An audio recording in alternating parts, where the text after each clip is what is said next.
On behalf of the Lantos family and the Lantos Foundation, it's my privilege to welcome you to the 2019 presentation of the Tom Lantos Prize for Human Rights. My name is Tamaika Tilleman, and I serve as a trustee of the foundation. You can also find me at family gatherings among the numberless concourses of Lantos grandchildren. This is a moment when, perhaps more than any other in American history, we are reminded of the critical importance of the rule of law, the value of courage and integrity, and the indispensable role of those who are willing to stand up and expose corruption. In a moment when, were he still with us, it is a moment when, were he still with us, Tom Lantos would be raising his voice, as only he could, to seek justice and confront the abuse of power. It is against that backdrop that we come together to honor the work of Bill Browder. Bill first made his name running the most successful hedge fund in the former Soviet Union. And if you think that is an unlikely way for a human rights champion to get his start, you're right. There is, however, one important through line in both investing and human rights, in that both fields can be distilled down to a relatively simple equation. In investing, it's buy low, sell high.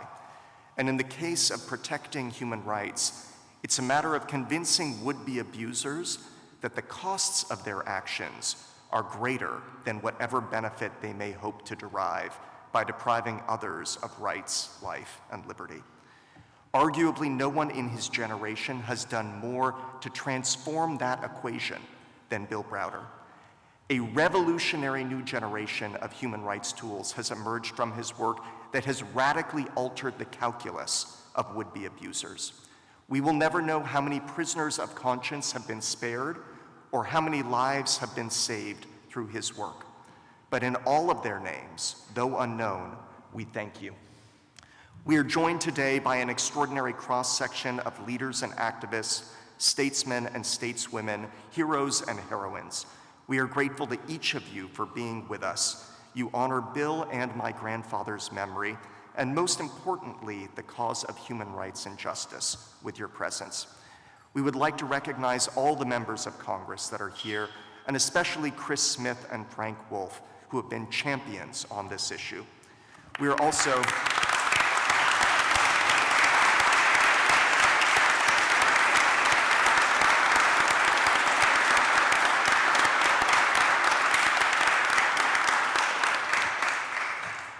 grateful to the many members of the diplomatic corps who are joining us, and two past Lantos Prize laureates, Cheng Guancheng and Rabia Kadir. If you can please stand and be recognized.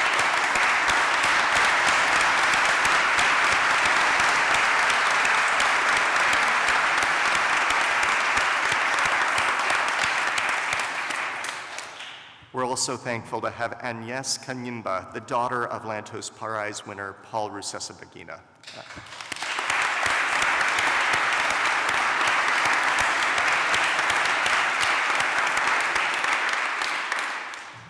One person who is not with us is Sergei Magnitsky. Sergei Magnitsky was a father, a husband, an attorney, and a citizen.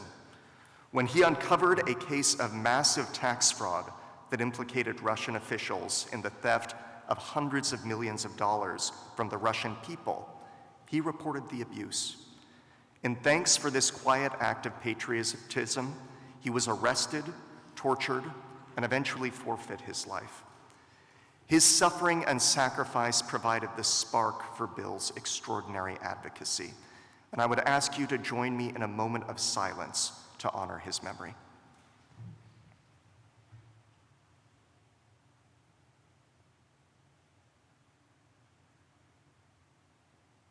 Thank you. Our first speakers today speak to the best of the tradition of honoring and upholding human rights in the U.S. Congress, Jim McGovern and Senator Ben Cardin. As we were meeting last night with Bill, he recounted the story of testifying before the Lantos Human Rights Commission, and the chairman of that commission, Jim McGovern, saying, there's something we can do about this. This Congress isn't just about making statements, we can write laws. From that conversation grew the Magnitsky Act, and now a generation of Magnitsky Acts that are spreading around the world. I'm confident that there is nothing that would have given my grandfather more joy outside the realm of family, where he had a distinct bias, than hearing that institutions that carry his name are being used to advance this work. Please welcome Congressman Jim McGovern.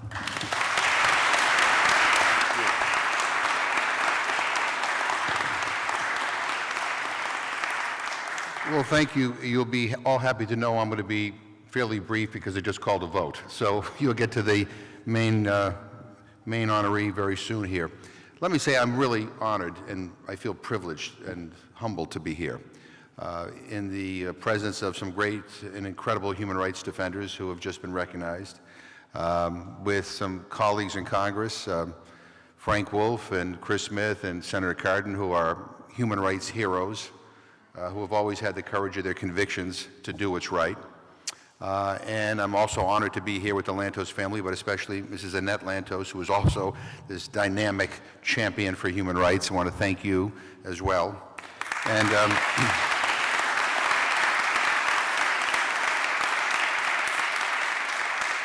and I have the honor of being the co-chair of the Tom Lantos Human Rights Commission. I served with Frank Wolf, and now I serve with Chris Smith in that capacity. And that's when I first came to know Bill Browder.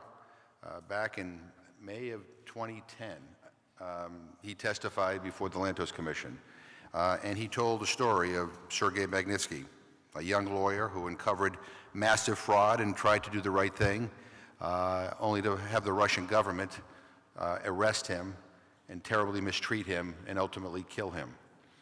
And I remember hearing Bill tell this story with great emotion and great feeling, and as somebody who was Sergei's friend, who desperately wanted there to be some accountability, and I think was fearful that there would be none or that nobody would care. And it was at that meeting, after he testified, that we said, well, maybe we should do more than just issue a press release or post a tweet. Maybe we ought to write a law. And working very closely with Senator Cardin and his incredible team, we ended up writing the Sergei Magnitsky law. And it passed with bipartisan support, and both the House and Senate was signed into law. And it is probably the only tool we have to hold those in Russia who are guilty of massive corruption and human rights violations accountable. It's not a substitute for Russia doing that, but nonetheless, it is a signal that we are watching and that there is a consequence when you commit terrible human rights crimes. Working with Chris Smith, we then widened it to a global Magnitsky bill, and now we have a tool that we use to hold human rights criminals accountable. And we need to use it more. And we need to make it clear that there is a consequence when you torture somebody, when you murder somebody, when you steal from the people of your country. I'm in awe of Bill Browder because he has never ever given up. He has been steadfast, and he has shown an incredible amount of courage. The Russian government wants him very badly. If you read his book, Red Notice, it's an incredible account of what he's been through. But he didn't have to do this, but he did it. And in doing so, he not only honors the memory of Sergei Magnitsky, he has basically lifted up the cause of human rights all over the world. And let me just say this in conclusion.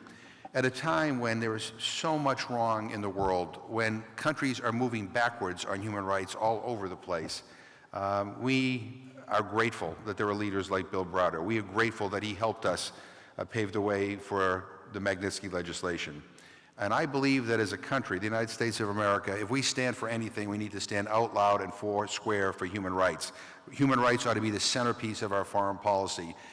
Because, you know, as important as trade and business and all the other stuff may be, if we don't stand up for human rights in countries like Russia and China, to name a few, then we lose the moral authority to speak about human rights wherever they may exist. And so I'm grateful to the Lantos Foundation. I'm grateful to all of you in this audience. And I'm so proud to honor my friend Bill Browder, who is not only a hero of mine, but a dear friend. I commend him for his courage. I commend him for all that he has done. And I thank the Lantos Foundation for honoring him here today. Thank you very much.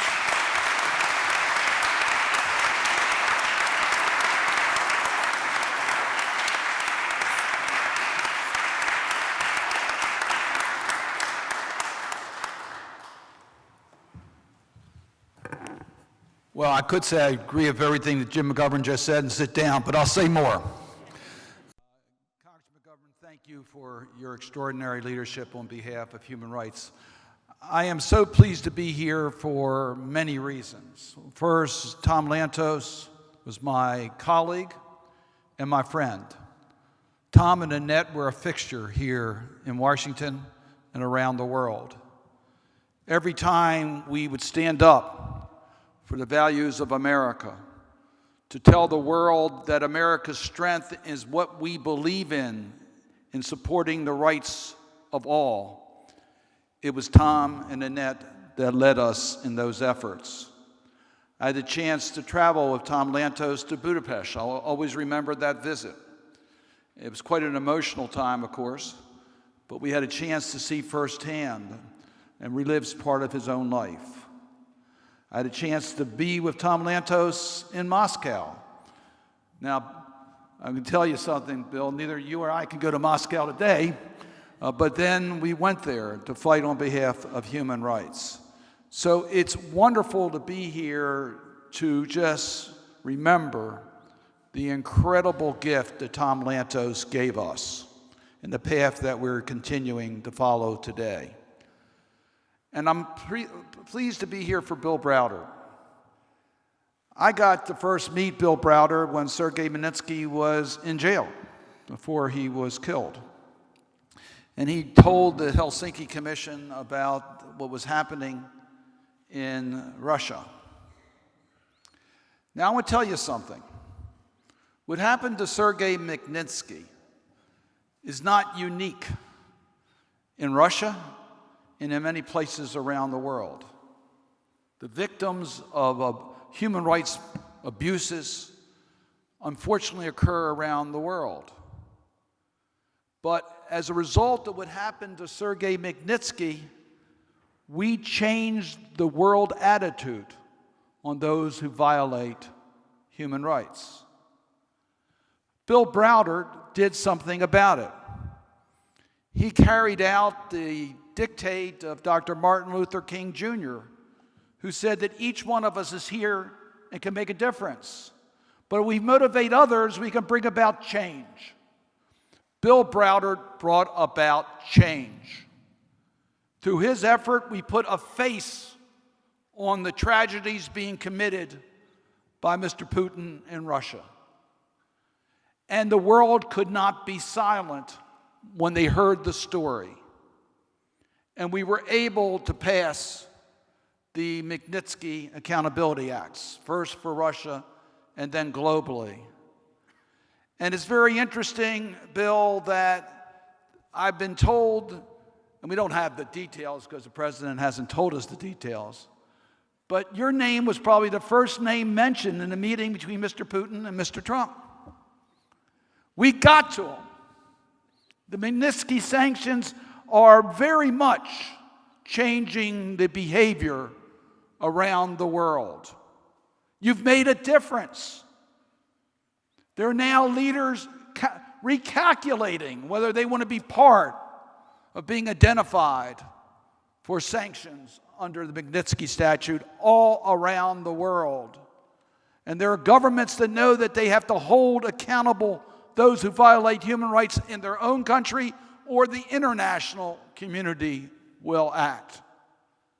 That's what Bill Browder was able to do at a great personal risk to himself to advance human rights.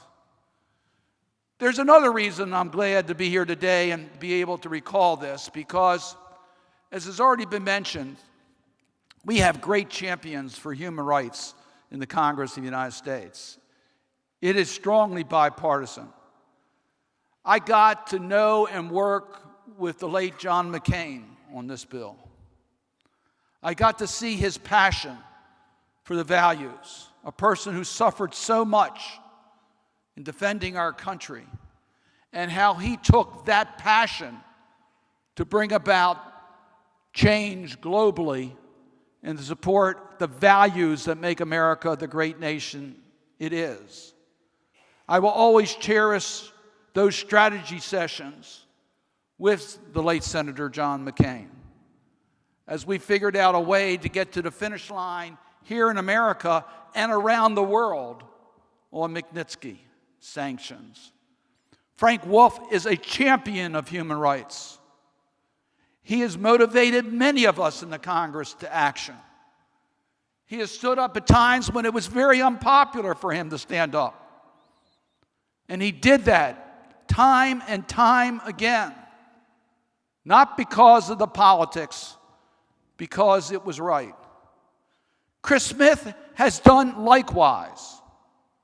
We've worked together for many years on the Helsinki Commission. I have seen Chris Smith in action, standing up to the power of world leaders, to tell world leaders, you can't do this and still have a normal relationship with the United States. I've also heard him say that to members of the executive branch. We have champions. I could also, Dick, it's also nice to have you here. Your work, a part of the family. But you know, you married into the family. It was part of the effort. I could mention Steny Hoyer. I could mention so many other names. But today, we honor a person who has truly made a difference in advancing human rights globally. He's done that at personal risk. He's done it because that's the type of person he is. He very much represents the values of Tom Lantos, and it's very appropriate that he will receive the Lantos Human Rights Prize. Congratulations, Bill.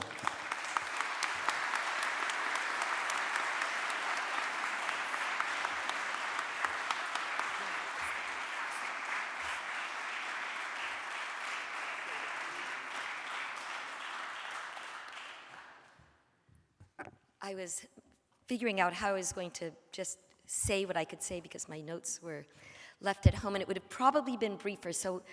But I do want to share with you the thoughts that I've developed, and I'll try to do it in double time so my children won't get anxious with the time I take. We are here today because the world is teeming with injustice, violence, governments that have turned on their own citizens and utilizing the power of the state, incarcerated, robbed, tortured, murdered, and perhaps even more significantly, have not only separated families, but turned families against families and friends against friends. All over the world, millions of people, tens of millions of people, have been forced to abandon their homes, their livelihoods, their identities, to flee, often with their children, sometimes without them, somewhere, anywhere, because where they are is intolerably dangerous and hostile.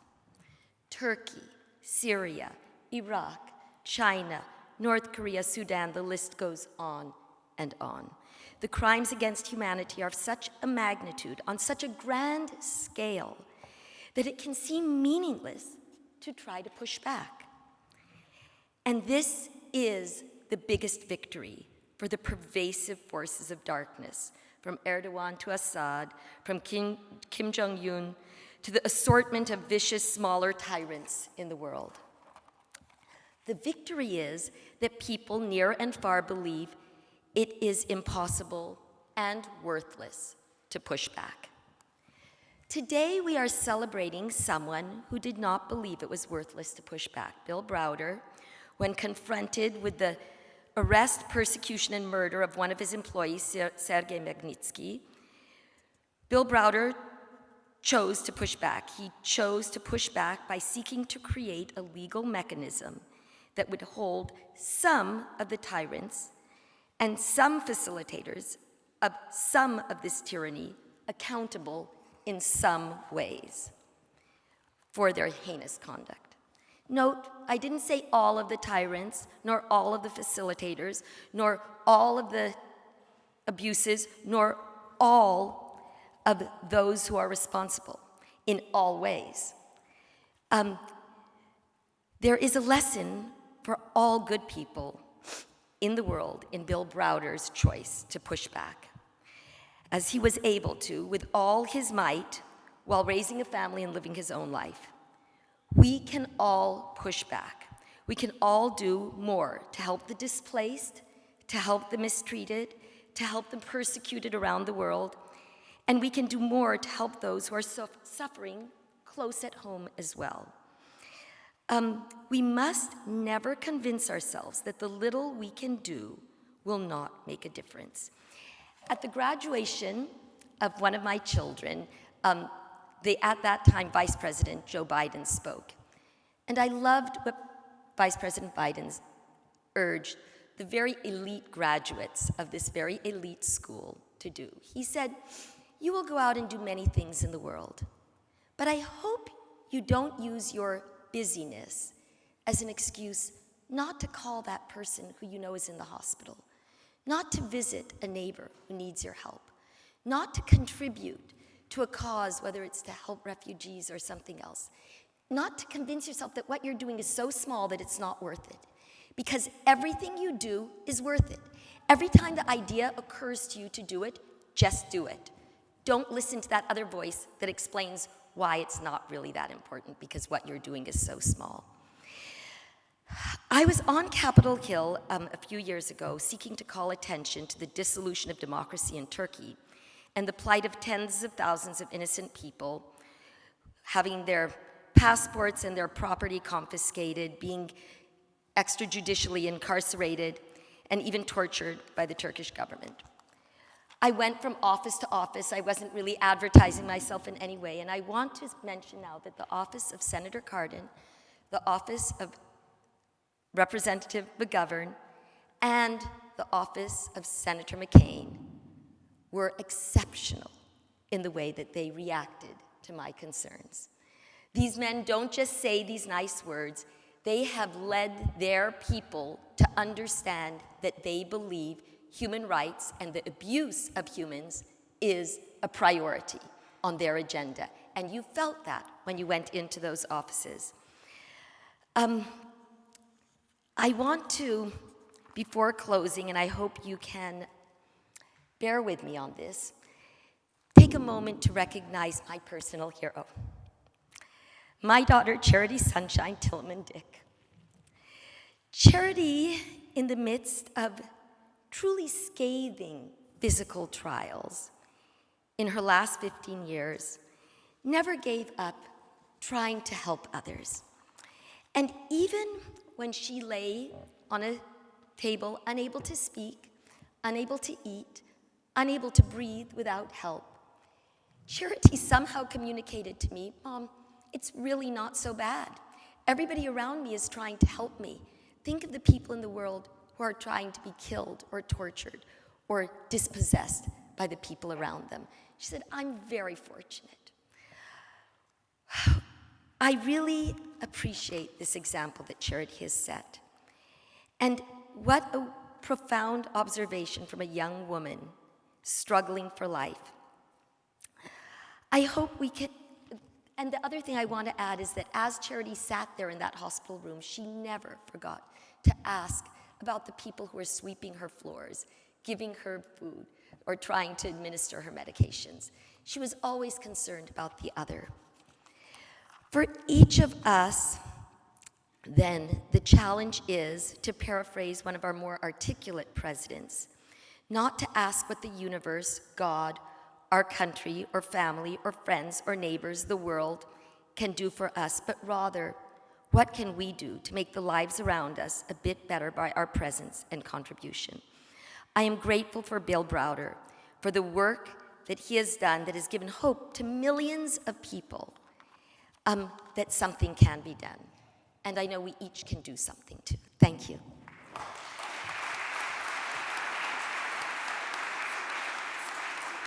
It is my sincere privilege to congratulate Bill Browder on being the recipient of the Tom Lantos Human Rights Prize. I can't think of a more deserving recipient. My father, the late Senator John McCain, would agree. Many years ago, Bill walked into my father's office for what was supposed to be a short meeting.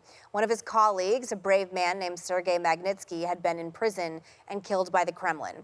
Magnitsky's crime was to expose high-level corruption. No crime at all except in the moral wilderness of Putin's Russia.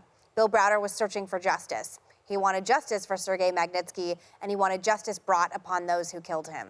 In searching for that justice, Bill became accustomed to many meetings with many policymakers and many elected officials. He also became accustomed to unmet expectations, to deferred action, and to polite dismissals. That isn't what Bill Browder found in John McCain. In my father, Bill found a man who detested tyrants and injustice as much as he does. What John McCain found in Bill Browder was equally extraordinary. Winning my father's true and heartfelt respect was not an easy task. He was a man who had seen too much and witnessed more than his share of man's fallibility. Between the Hanoi Hilton and Capitol Hill, there wasn't much positive example to go on. John McCain met few men who deserved profound trust and fewer who earned unqualified respect. Bill Browder was one of those few. That's why, after meeting Bill and hearing the story of Sergei Magnitsky, my father resolved to do everything he could in pursuit of that justice. The result was the drafting and passage of the Magnitsky Act and the Global Magnitsky Act, tools, to this day, distress and dismay the world's tyrants. Thanks in part to my father's actions and resting upon the foundation of Bill Browder's vision, the acts ensure that the bloody-handed dictators of the world may no longer oppress and kill without consequence. At least, not if they want their assets in and access to the United States to be secure.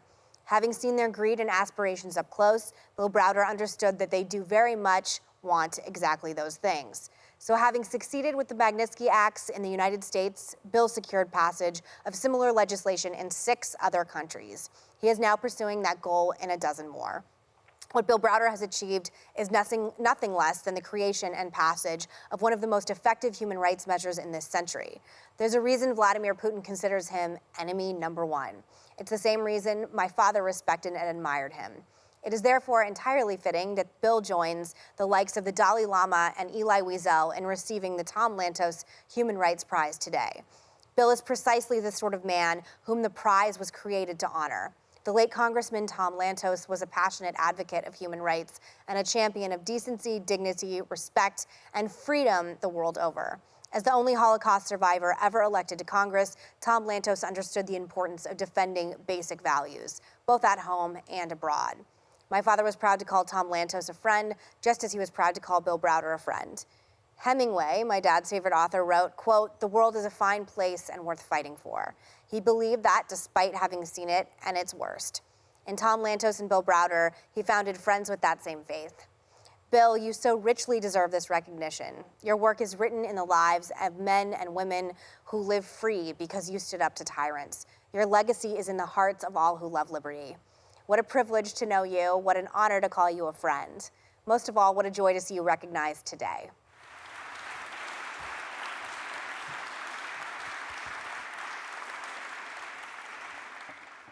So if anybody in our audience is a big fan of The View, you got your fix today. We meet this morning for the presentation of the 2019 Lantos Prize at the beginning of the most beautiful time of year in my home state of New Hampshire, the fall. As the woods of New Hampshire... It is my sincere privilege to congratulate Bill Browder.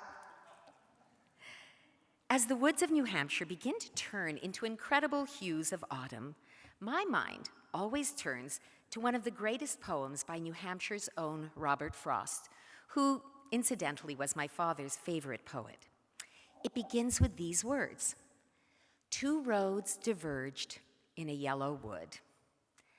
The poem goes on to tell the story of a traveler who must decide between taking a well-worn, familiar path or the road less traveled by. He ultimately chooses the second option, and in the concluding words of the poem, we read that has made all the difference. We are meeting today to honor a man, Bill Browder, who, when he came to the most consequential parting of the roads in his life, made a choice that has made an extraordinary difference in the fight for human rights and justice. As many of you may know, Bill is the grandson of the former head of the American Communist Party. And he decided to rebel against this family heritage early on by wholeheartedly embracing capitalism. And he was very successful at it. He founded Hermitage Capital Management, and in short order, Bill became the most successful Western hedge fund manager in post-Soviet Russia. But as Putin's regime became increasingly lawless, predatory, and corrupt, Bill and his team were forced to relocate to London for their safety and survival. However, Sergei Magnitsky, a talented, idealistic young lawyer who worked for Bill, insisted on staying in his home. He loved his country, and he believed fervently in the rule of law, and he felt that those two convictions would somehow protect him. They did not. When Sergei Magnitsky uncovered and brought to light a massive tax fraud perpetrated by Russian officials against their own people, in a sick plot twist truly worthy of Kafka, he was charged with the crimes that he had discovered, and Magnitsky was thrown into prison. Sergei spent 11 hellish months refusing to retract his accusations of fraud or to give false testimony against Hermitage Capital. He was threatened, beaten, tortured, and denied urgent medical care. Sergei was found dead in his cell in November of 2009. And now the roads diverged on Bill Browder's life path. The vast majority of people, perhaps the majority of those of us here today, would have privately mourned Sergei's tragic death and made every generous effort to help his family, but also would have carefully gone to ground to avoid the unmistakable personal risk posed by a clearly dangerous regime. Yet, it was at precisely this point that Bill Browder made the decision that defined him as a champion of human rights. He chose the road less traveled by. Bill made an unwavering commitment to devote his considerable talents, energy, and resources to bring a measure of justice for Sergei and against those responsible for his death. With remarkable skill, persuasiveness, and a businessman's drive, Bill worked to overcome entrenched interests, cynical opposition, and classic legislative inertia to secure the adoption of the groundbreaking Magnitsky Rule of Law Act by the US Congress in 2012. And we had here with us earlier some of the fantastic leaders in Congress who played, obviously, an indispensable role in that effort. It was a completely bipartisan law. It was a completely bipartisan law? Bipartisan, now that has a nice but really very unfamiliar ring to it, doesn't it? It authorizes the US government to sanction human rights abusers by freezing their assets and prohibiting them from traveling to the United States. It was followed by the Global Magnitsky Human Rights Accountability Act, which extended its reach worldwide. The Magnitsky Act is arguably, or perhaps I should say inarguably, the most powerful tool introduced in the last 4 decades for holding human rights abusers accountable, if not in their home countries, then at least in the countries where they have long felt free to invest and frolic. Since its enactment, the United States has sanctioned more than 70 officials in over a dozen countries. Most recently, Magnitsky Sanctions were enacted to penalize Saudi Arabian officials implicated in the murder of the journalist Jamal Khashoggi. Similar versions of the Magnitsky Act have passed in Canada, Estonia, Latvia, Lithuania, and the United Kingdom, and similar laws are being considered by the European Union, Australia, and Ukraine. Each new country that adopts the law strengthens the ability to enforce human rights standards around the world. Now, one measure of the extraordinarily successful impact of the Magnitsky Law has been how absolutely crazy it drives Vladimir Putin.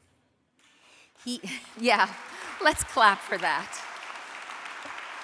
He is obsessed with this law and the man behind it, our laureate, Bill Browder, even to the extent, and this has been alluded to previously, that he tried in front of the whole world to get President Trump to somehow capture Bill Browder and return him to Putin's clutches.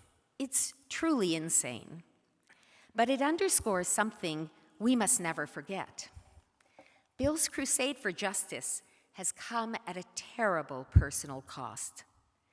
The death toll of those who have challenged Putin, the death toll of those in the West, who live in the West, who have challenged Putin, is high and growing. And Bill will very likely have to live with that threat for the rest of his life. Think about that, really, think about it. It is a price very few of us would be willing to pay, but it is a cost Bill Browder is willing to bear. Another measure of the Magnitsky Law's success is the sense of hope and vindication that it has brought to victims and their families in many corners of the world. At last, there is a tool that can be deployed to pursue and punish those who have abused human rights hitherto with impunity. And that fact alone gives victims and their loved ones new courage. Without Bill Browder's fateful decision to defend the honor of Sergei Magnitsky and to pursue his tormentors, Sergei would have been just another forgotten, nameless victim of the Putin regime. Because of Bill, he is known worldwide as the hero he was. And in the process of saving his friend from the ash heap of history, Bill Browder has become a hero as well. Many have remarked how rare and unprecedented it is to have a hedge fund manager become one of the world's premier human rights heroes. Bill's the only one I know. And yet, his courage is not entirely without antecedent. Bill's bravery recalls that of a well-connected, affluent individual from another era who could easily have chosen to turn away from injustice, but did not. Raoul Wallenberg, a Swedish businessman and diplomat who left the comfort and safety of neutral Sweden at the height of the Second World War to undertake a humanitarian mission in Hungary. Wallenberg ultimately saved tens of thousands of Hungarian Jews, including my own father, the late Congressman Tom Lantos. While Browder's story differs from Wallenberg's in many ways, both heroes share a defining characteristic: an inability to turn aside in the face of gross injustice and assaults on the human rights and dignity of their fellow man. And so, in closing, let me read you the last stanza of Robert Frost's poem.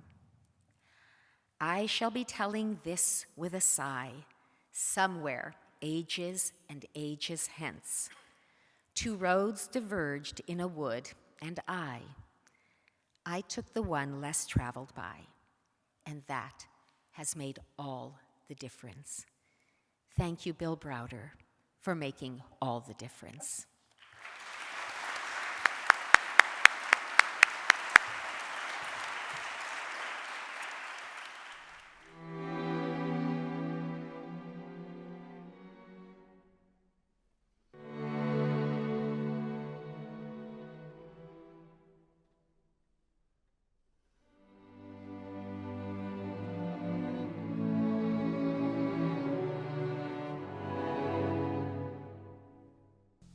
Sergei Magnitsky was my Russian lawyer who was arrested and tortured to death in a Russian prison after discovering the largest fraud in Russian history involving corrupt government officials.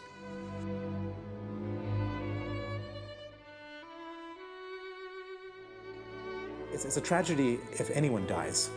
But I can't even describe to you the tragedy when somebody young dies who was my responsibility, he worked for me, who was taken hostage and tortured to death for a year. I can tell you that more or less that broke me psychologically.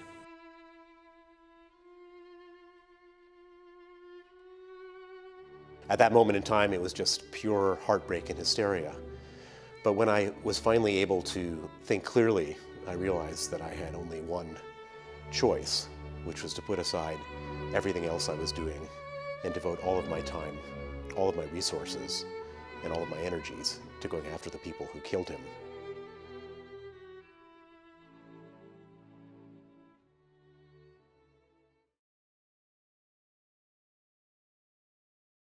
A person gets killed in a corrupt, repressive regime like Russia, there's effectively nothing you can do.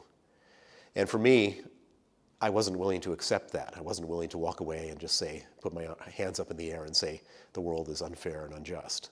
I needed to do something about it.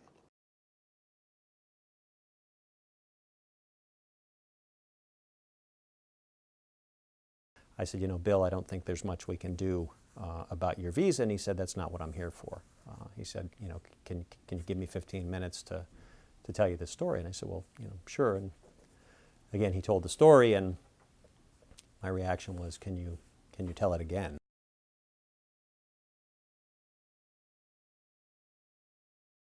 They killed him for money. They killed him because he uncovered a $230 million government corruption scheme.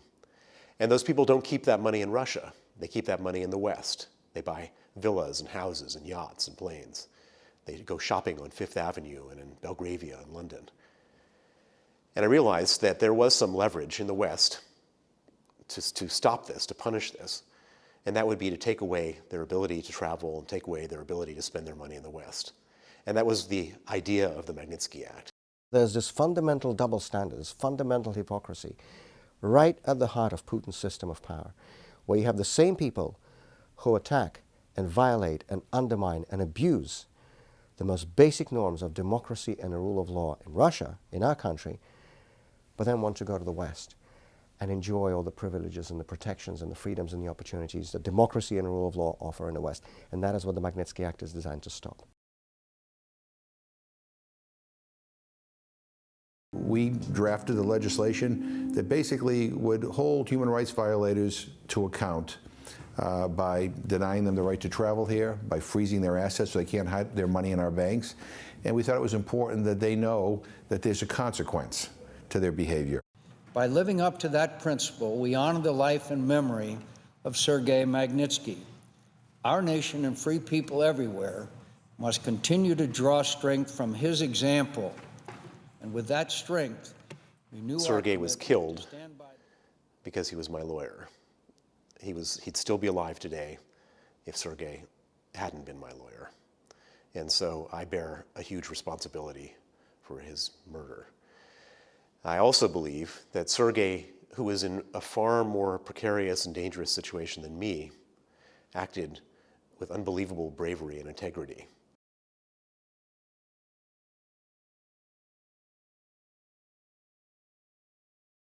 With the passage of the Sergei Magnitsky Accountability Act, we meet the challenges of our time. We meet those individuals who are committing gross human rights violation. This act is a global standard for the advancement of human rights.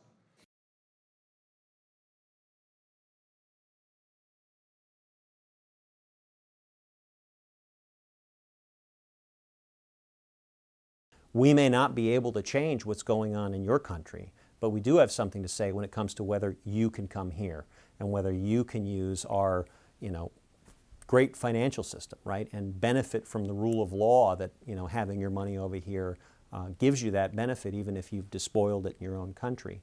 When international organizations or parliaments around the world make, grand-sounding statements about democracy and human rights, the Kremlin couldn't care less, to be honest. When you go after them personally and their wallets and their assets and their bank accounts, that is when you get their attention. After the Magnitsky Act was passed in December of 2012, Vladimir Putin went crazy. For him, it was the biggest issue because he's a kleptocrat and he has a lot of money abroad and he's a human rights violator. And so based on the wording of the Magnitsky Act, he could have his assets frozen. He first responded by banning the adoption of Russian orphans by American families. And then he went after me and after Sergei Magnitsky's memory. And in July of 2013, 7 months after the Magnitsky Act was passed, Sergei and I were put on trial. He was the first ever dead person to be put on trial in the history of Russia. And I was put on trial in absentia. At the end of the trial, they found us both guilty. They couldn't do anything more to Sergei than they had already done, which is killing him. They sentenced me to 9 years in a Russian prison camp in absentia. And they've since been chasing me all over the world through Interpol arrest warrants to try to get me back to Russia, to put me in one of these prisons. I've gone from being a hedge fund manager to being a full-time human rights activist. I'm no longer a businessman. I fully have committed myself to pursue justice. And while I've had to do so for a heartbreaking reason, which is the death of Sergei Magnitsky, it's put me on a path to what I can genuinely describe as a righteous mission. I wake up every day with hope, with energy, and with determination, because I'm doing something not just for Sergei anymore, but for all the other victims everywhere.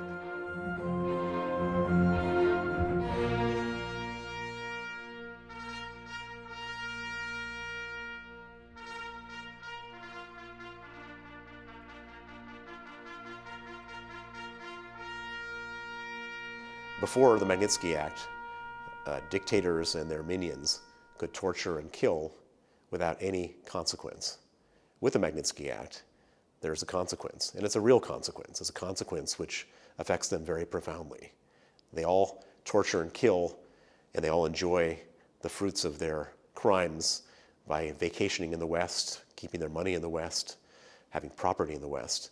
And we've taken away that ability with the Magnitsky Act. Have I seen where it's made a difference? Absolutely. Victims and human rights advocates who've constantly told us, if there's one thing you could do more of, it's more implementation of the Magnitsky Act, the global Magnitsky Act. This is the one sanction our government understands. It's the one thing they fear.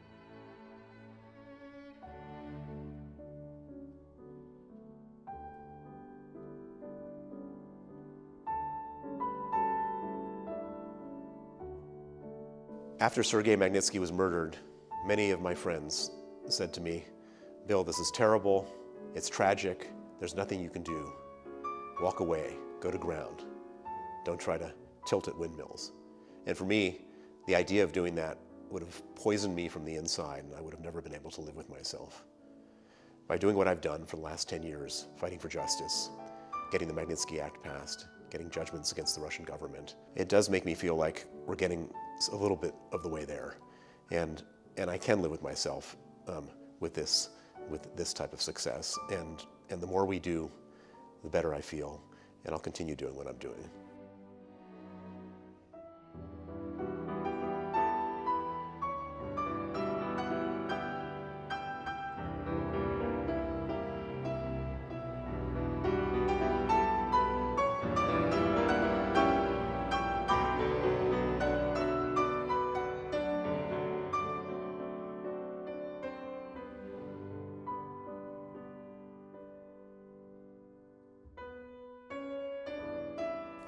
I've never seen a hedge fund manager who turned into a full-time human rights activist. Bill Browder is the first, and he may be the last one for a long, long time. That's not a usual transition, but I think it deserves enormous respect that somebody would decide to give up a successful and prosperous financial career for the cause of justice.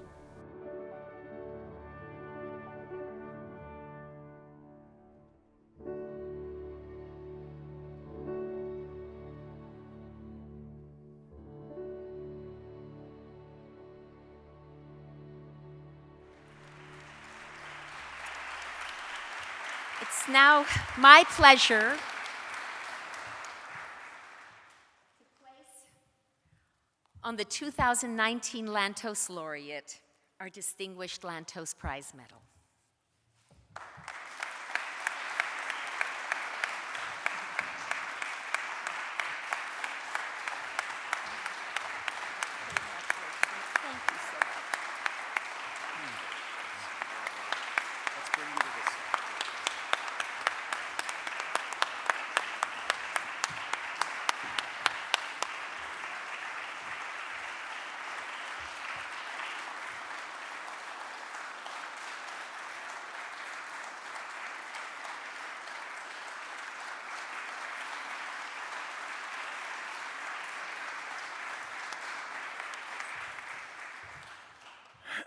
Wow. I'm not used to having people say such nice things about me.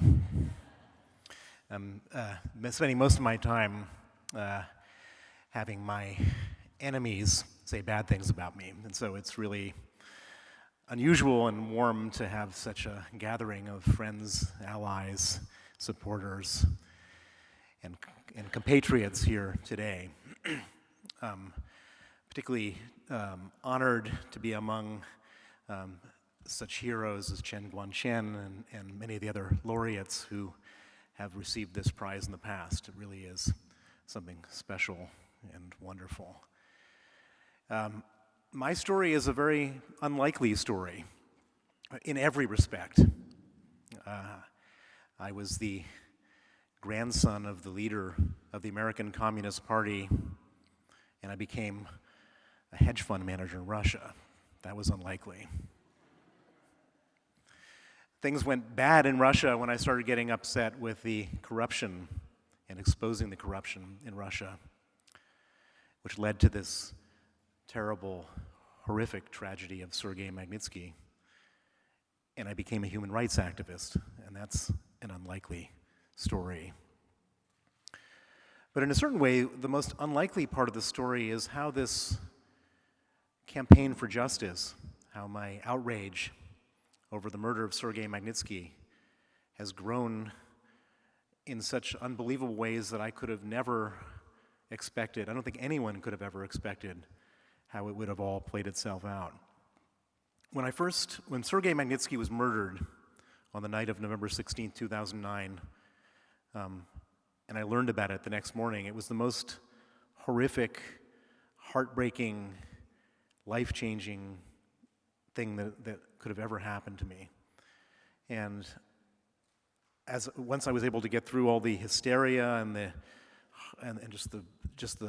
all the overwhelming feelings to be able to think clearly, it was obvious what I needed to do, which was to put aside all of my other activities and devote all of my time, all of my resources, and all of my energies to go after the people who killed Sergei Magnitsky and make them face justice. And I made a vow to his memory, to his family, and to myself that that's what I was going to do. And that's what I set out to do 10 years ago, and that's what I've been doing. But I would have never, in a million years, been able to anticipate how this thing would have taken off. My original plan was to get justice for Sergei Magnitsky, and the Russians denied us justice inside of Russia.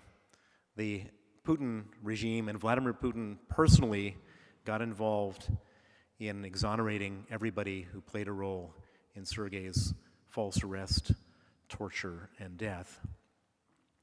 And it became clear, and he promoted people and gave them state honors, some of the people most complicit, and it became clear that there was no possibility of getting justice in Russia.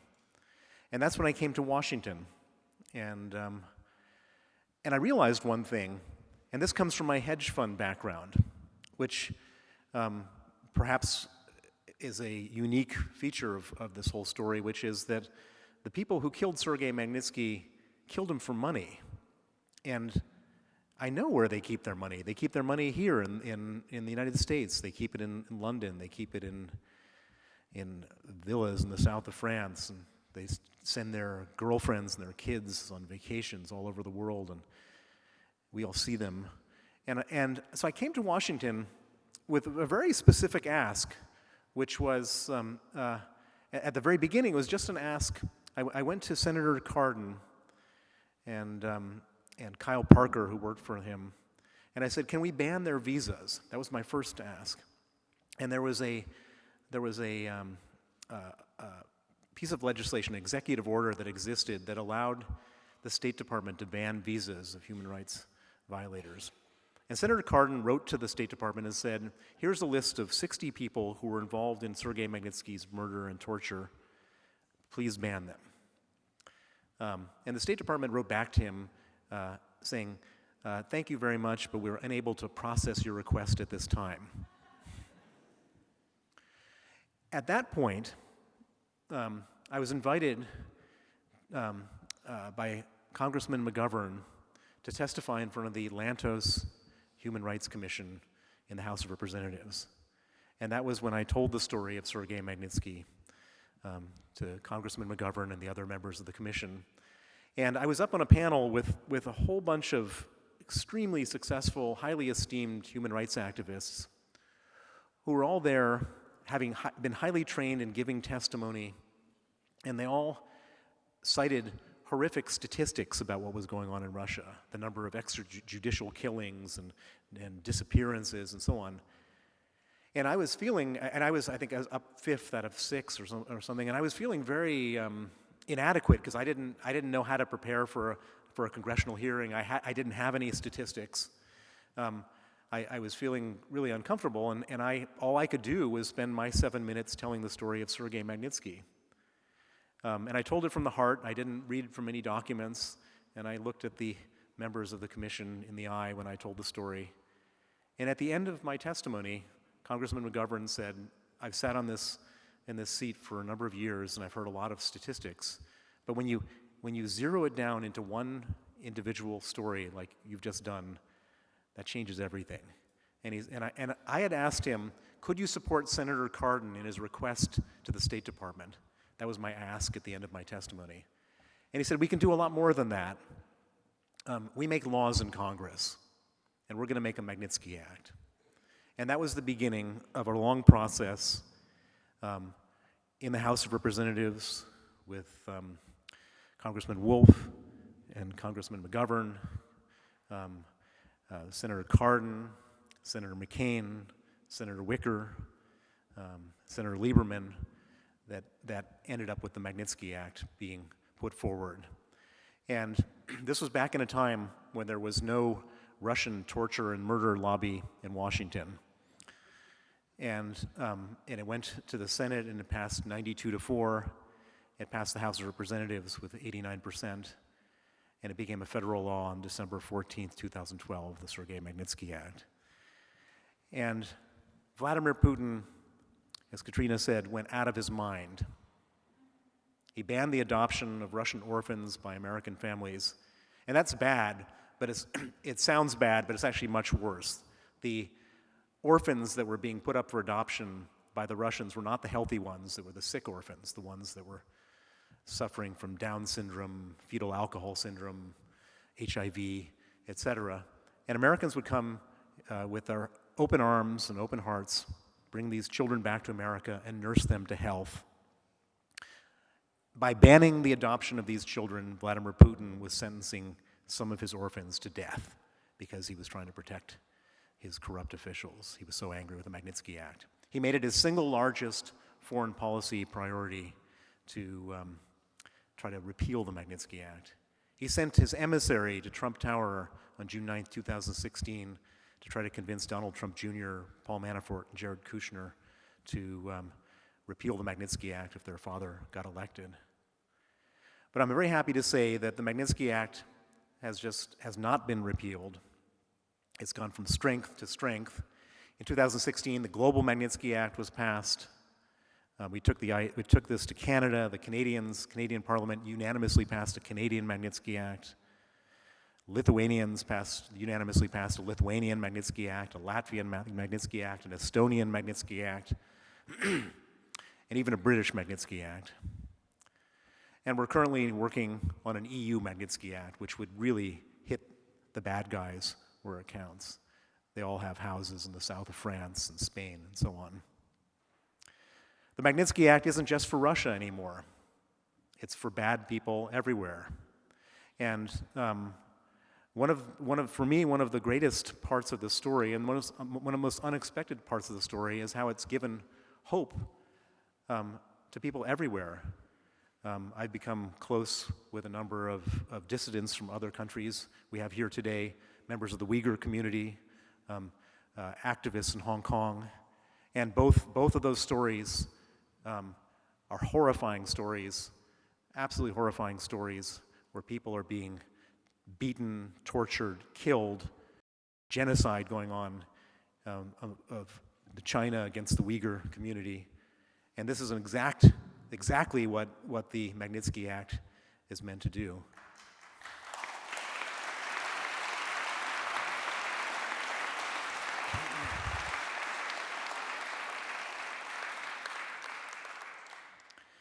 And so for me, one of the greatest parts of this campaign for justice has been to witness what I would describe as the Magnitsky movement, where it used to just be me. I was walking the halls of Capitol Hill and walking the halls in Brussels and encountering all sorts of dysfunction and enablers and all sorts of things. But now it's not just me. It's people from Venezuela, people from China, people from Myanmar, people from Saudi Arabia who can all use this tool, and they're out there actively advocating for it, advocating for new countries to pass the Magnitsky Act, and advocating for countries that have passed the Magnitsky Act to sanction their killers, their torturers, their genocidal persecutors. And that's unbelievable, and that's something I would have never expected. And I would have also, and it's something which will, Sergei Magnitsky, when I think about his murder and how he lost his life at 37 years old, it's something which weighs on me every day throughout my life. But for me to see that his sacrifice wasn't in vain, that his sacrifice has led to something monumental, is really something remarkable. And I mean, my story, Sergei's story, doesn't have a happy ending. He's dead, and we'll never be able to bring him back. But what his story will do is create consequences which will cause some people on the margin not to torture and not to kill in the future, and to save lives. And for that, it's an amazing legacy. And I'm honored to be recognized with this Magnitsky, with the Lantos Award for the Magnitsky Act. But the real hero in this story is Sergei Magnitsky, and I'm so grateful to the Lantos Foundation and everyone here to recognize and honor this whole series of events. Thank you very much.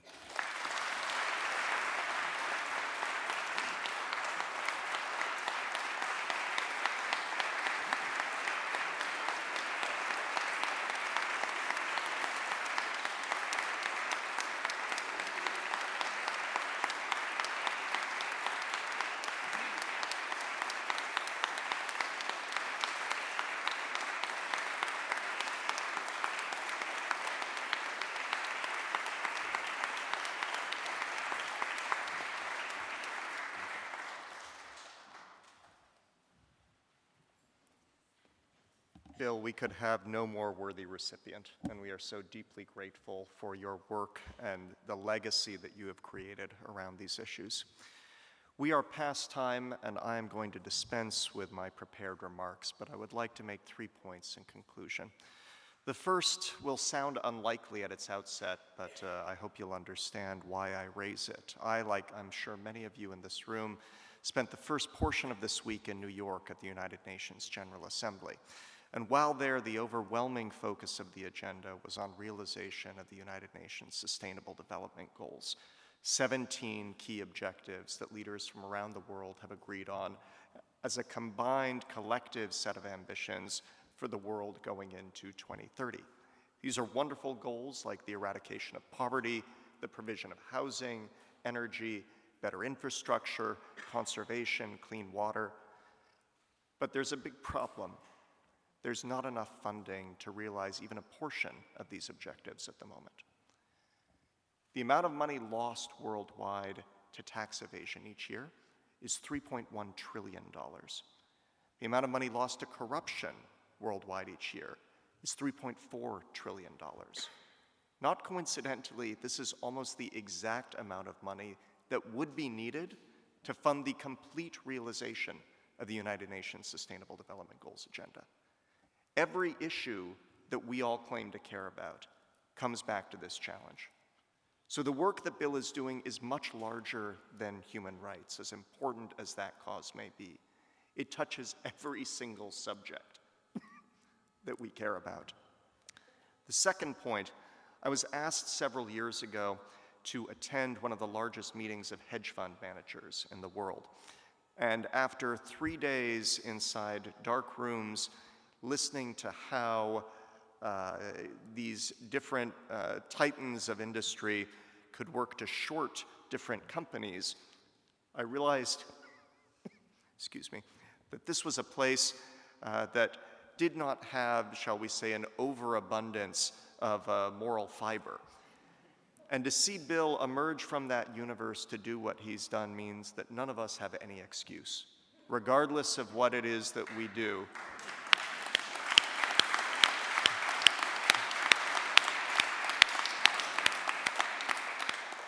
And I say this with apologies to any hedge fund managers in the room. Regardless of what it is that we do professionally, we need to be in this fight. We need to take responsibility for this work. The last point is that I remember a conversation I had with my grandfather many, many years ago when I was casting about for a senior thesis topic. And I asked him at that point what was the most consequential piece of human rights legislation. And he quickly invoked the Jackson-Vanik bill that was passed in 1974 that made it possible for individuals around the world, but especially in the former Soviet Union, to leave the country, and for the first time linked the willingness of a government to enable its citizens to emigrate to trade provisions and trade conditions that would be provided by the United States.